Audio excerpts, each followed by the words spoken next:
Hello बच्चों, कक्षा 11वीं का फिजिक्स है ना। अध्याय 2 आज शुरू करेंगे, है ना। अध्याय 2 आज शुरू नहीं करेंगे, शुरू कर चुके हैं हम। उसमें जो टॉपिक देखेंगे वो होगा मूल राशि एवं व्युत्पन्न राशि, है ना। अध्याय का नाम है यहाँ पर इकाई एवं मापन।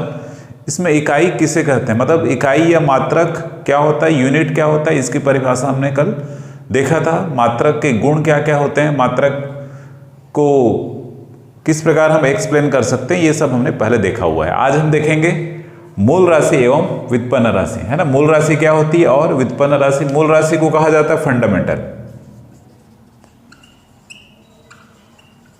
फंडामेंटल क्वांटिटीज, है ना। और इसको कहते हैं डिराइव्ड क्वांटिटीज। तो मूल राशि, है ना, वे राशियां जो पूर्णतः स्वतंत्र होती हैं, है ना। वे राशियां जो पूर्णतः स्वतंत्र होती हैं। पूर्णतः स्वतंत्र होती मतलब अन्य राशियों पर निर्भर नहीं करती हैं, या इन्हें किसी अन्य राशि से उत्पन्न नहीं किया जाता है। ये खुद से उत्पन्न होती हैं या खुद से ही निर्मित होती हैं, है ना। इनकी संख्या केवल 7 है ना। मूल राशियां केवल 7 होती हैं। कौन कौन सी 7 मूल राशियां होती हैं, इसको भी हम देख सकते हैं यहाँ पर। लंबाई, द्रव्यमान, समय, ताप, विद्युत धारा और ज्योति तीव्रता या प्रकाश तीव्रता और पदार्थ की मात्रा। ठीक है, 1 2 3 4 5 6 7, ये 7 मूल राशियां होती हैं। ठीक है, तो अब यदि हम व्युत्पन्न राशि की बात करें, व्युत्पन्न राशि या डिराइव्ड क्वांटिटीज, नाम से स्पष्ट है। व्युत्पन्न है मतलब कहीं से क्या हुआ है, ये उत्पन्न है। तो वे राशियां जो मूल राशियों से व्युत्पन्न होती है ना। वे राशियां जो मूल राशियों से उत्पन्न होती है, इनकी संख्या अनेक है। ये बहुत सारी संख्या में, मतलब भौतिकी में हम इनको छोड़कर और जितनी भी राशियां हम पढ़ेंगे वो सब क्या होंगी, व्युत्पन्न राशियां होंगी। जैसे उदाहरण ले सकते हैं, चाल बराबर दूरी बटे क्या होता है, समय, है ना। चाल बराबर दूरी बटे समय होता है। तो दूरी मतलब क्या है, किससे संबंधित है, लंबाई है, और ये समय। तो लंबाई और समय दोनों ही क्या है, मूल राशि है। तो इस प्रकार जो चाल है वो कहां से उत्पन्न हो रही है, लंबाई और समय नामक मूल राशि से। तो इस प्रकार ये क्या हो जाएगा, व्युत्पन्न राशि हो जाएगा। और भी कई सारा एग्जाम्पल आप लिख सकते हैं, है ना। जैसे क्षेत्रफल की बात करें, क्षेत्रफल बराबर क्या होता है, लंबाई, है ना। आयत के क्षेत्रफल की बात करें, है ना, ये मान लो आयत की क्षेत्रफल की बात कर रहे हैं, तो ये क्या होता है, लंबाई गुना चौड़ाई होता है ना। तो लंबाई और चौड़ाई, चौड़ाई भी तो क्या है, लंबाई ही है ना। आप लोग सोच रहे होंगे कि चौड़ाई कैसे लंबाई हो गया, है ना। है ना, कैसे होगा, चलो देखते हैं, है ना। हम आयत कैसे बनाते हैं, ये ऐसे, ये आयत होता है ना। ये एक आयत है, तो ये इसकी लंबाई है और ये क्या है, चौड़ाई है। ऐसा क्यों? जो अधिक लंबा होता है उसको लंबाई कहते हैं, जो कम लंबा होता है उसको चौड़ाई कहते हैं। पर है तो ये भी लंबाई है, ये भी लंबाई है, ठीक है। इसलिए क्षेत्रफल है वो किस पर निर्भर कर रहा है? लंबाई पर या लंबाई के वर्ग पर। तो ये कौन सी राशि हुई यहाँ पर? व्युत्पन्न, क्योंकि लंबाई यहाँ पर कौन सी राशि है? मूल राशि है। तो जितने भी व्युत्पन्न राशियां होती है भौतिकी में, हम जैसे जैसे आगे चैप्टर्स पढ़ते जाएंगे हमको अनेक व्युत्पन्न राशियां मिलती जाएंगी, और वो मूल राशियों पर कैसे निर्भर करता है ये भी आप वहाँ पर देखते जाएंगे या आपको समझ आते जाएगा, ठीक है। तो अब हम देखेंगे कि किस प्रकार मूल राशि और व्युत्पन्न राशि के मात्रक होते हैं। अब हम देखेंगे मूल मात्रक एवं व्युत्पन्न मात्रक। तो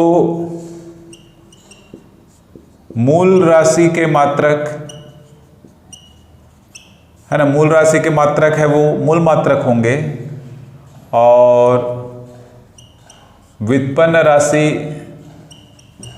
के मात्रक है वो व्युत्पन्न मात्रक होंगे। जैसे मूल राशि हम लेते हैं लंबाई, लंबाई का मात्रक क्या है? जैसे मीटर, इसको डिटेल देखेंगे और आगे। लंबाई का मात्रक मीटर है, तो ये क्या हो गया? मूल मात्रक हुआ। मूल मात्रक क्यों हुआ? क्योंकि लंबाई क्या है? मूल राशि है, ठीक है। अब यदि हम व्युत्पन्न राशि लेते हैं एक क्षेत्रफल, है ना, क्षेत्रफल मतलब लंबाई का वर्ग आया था, अभी अभी हमने देखा था, तो इसका मात्रक क्या हो जाएगा? मीटर का वर्ग या वर्ग मीटर। तो ये मीटर का वर्ग है, ये कौन सा मात्रक होगा? व्युत्पन्न मात्रक हुआ, ठीक है। या और कोई उदाहरण ले सकते हो, और कोई उदाहरण ले सकते हैं, जैसे चाल या वेग, वेग बराबर विस्थापन बटे समय। हाँ सॉरी, पहले हम है ना, समय का मात्रक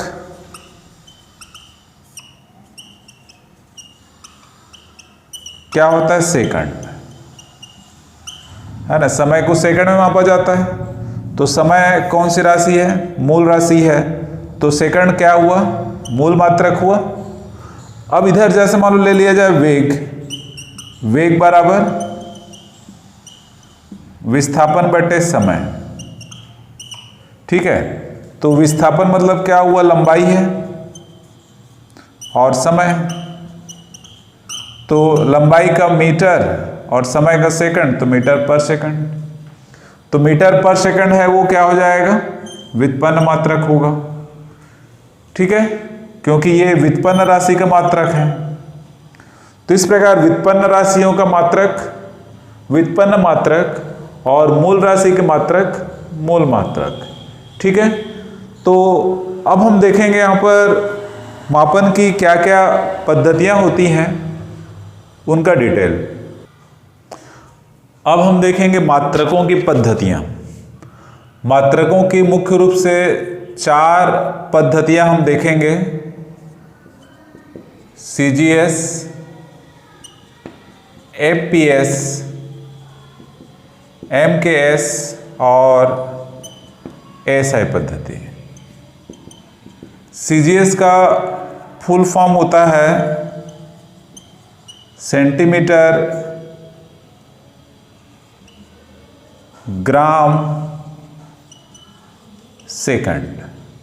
इसका होता है फुट पाउंड सेकंड FPS का।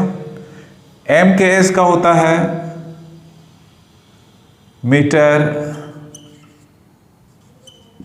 Kilogram second.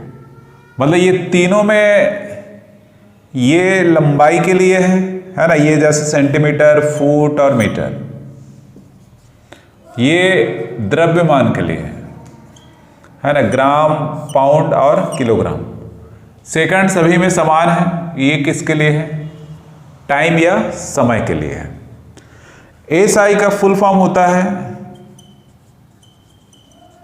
स्टैंडर्ड इंटरनेशनल, मतलब इसको अंतरराष्ट्रीय मानक पद्धति कहते हैं, है ना। अंतरराष्ट्रीय मानक पद्धति मतलब MKS का आधुनिक रूप ये है SI। MKS और SI में बहुत ज़्यादा अंतर नहीं है, पर अंतर तो है ना। इसको भी बताएंगे क्या अंतर है। तो MKS का आधुनिक रूप है SI पद्धति, ठीक है। MKS का आधुनिक रूप है SI पद्धति, है ना। CGS को फ्रांसीसी पद्धति भी कहते हैं, इसको ब्रिटिश पद्धति कहा जाता है ना। जो FPS को ब्रिटिश पद्धति, इसको शार्ट में स ग स ऐसा, इसको फ प स, इसको म क स, है ना। ये MKS ऐसा, पर हमको ऐसे याद रखना CGS, FPS, MKS और SI।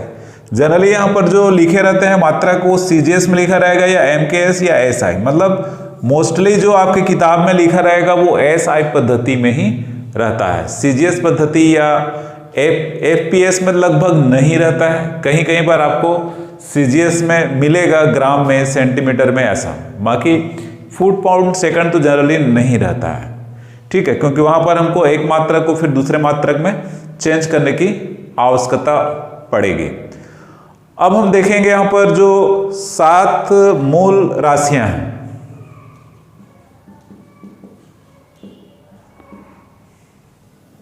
इनके SI मात्रक क्या होते हैं और इनके संकेत, है ना। जो 7 मूल राशियां हैं इनके SI मात्रक और इनके संकेत यहां पर देखेंगे। लंबाई का SI मात्रक होता है मीटर, इसका संकेत स्मॉल m। द्रव्यमान का SI मात्रक होता है किलोग्राम, इसका संकेत होगा स्मॉल kg। समय का होता है सेकंड, इसका संकेत स्मॉल s। ताप का होता है केल्विन, इसका संकेत कैपिटल K। विद्युत धारा का होता है एम्पियर और इसका संकेत कैपिटल A। ज्योति तीव्रता का होता है कैंडेला, ये होता है स्मॉल c और स्मॉल d। पदार्थ की मात्रा का होता है मोल और इसको लिखते हैं MOL। तो ये 7 SI मात्रक और उनके संकेत। इसके अलावा इसमें 2 पूरक राशि होती है, इसको भी यहीं पर लिख देता हूं। 2 पूरक राशि, एक तो होता है समतल कोण और दूसरा होता है घन कोण। समतल कोण का मात्रक होता है रेडियन, इसको RAD लिखते हैं, और इसका होता है स्टेरेडियन, इसको लिखते हैं SR, है ना। 2 पूरक राशियों के 2 पूरक मात्रक। 2 पूरक राशियां क्या क्या है यहां पर? समतल कोण जिसका मात्रक रेडियन, RAD इसका संकेत, और एक है घन कोण, है ना। घन कोण को ठोस कोण भी कहते हैं,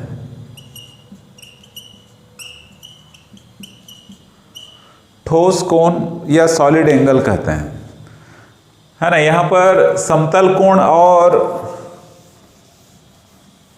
घन कोण को थोड़ा सा देख लेते हैं। और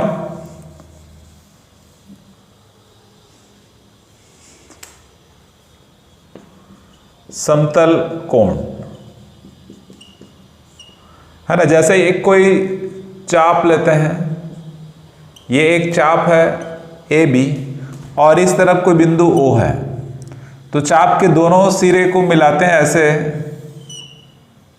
है ना, तो यहां पर एक कोण बनता है ना। जैसे मान लो एक कोण बनता है डी थीटा, ये चाप है मान लो ए बी, तो यहां पर डी थीटा बराबर होता है चाप, और ये मान लो दूरी आर है जिसको हम क्या कहते हैं त्रिज्या। तो फार्मूला यहां पर वही है, कोण बराबर चाप बटे त्रिज्या।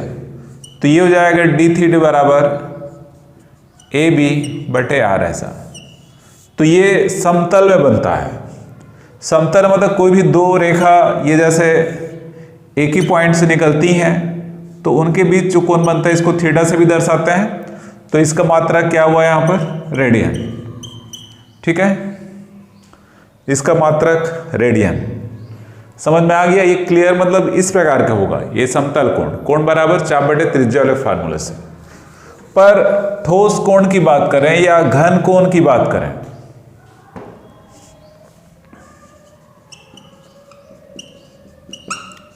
घन कोण की बात करें तो इसके लिए यहां पर एक सतह लिया जाता है, सतह या पृष्ठ, सरफेस, है ना। जैसे ये एक पृष्ठ ऐसा ले लें और एक पॉइंट मान लो कहीं पर हम ऐसा ले लें, तो ये एक पृष्ठ है, तो इसकी ये परिसीमा है। पृष्ठ का क्षेत्रफल मान लो डी ए है, तो इसकी परिसीमा को इससे मिला दो ऐसे,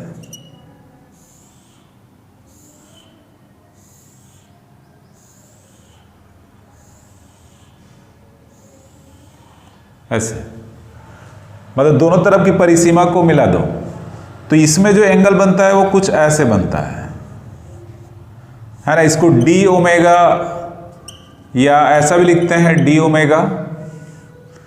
तो ये कोण है वो 3 डायमेंशनल होता है, त्रिविमी होता है ना। तो ये दूरी मान लो आर है, तो इसका मान जो होता है डी ओमेगा बराबर डी ए बटे आर स्क्वायर, है ना। इस सतह का क्षेत्रफल और उसकी सतह की दूरी के वर्ग के अनुपात के बराबर होता है ना। या और कोई एग्जांपल, जैसे ये ऐसा इस प्रकार का कोई सतह है,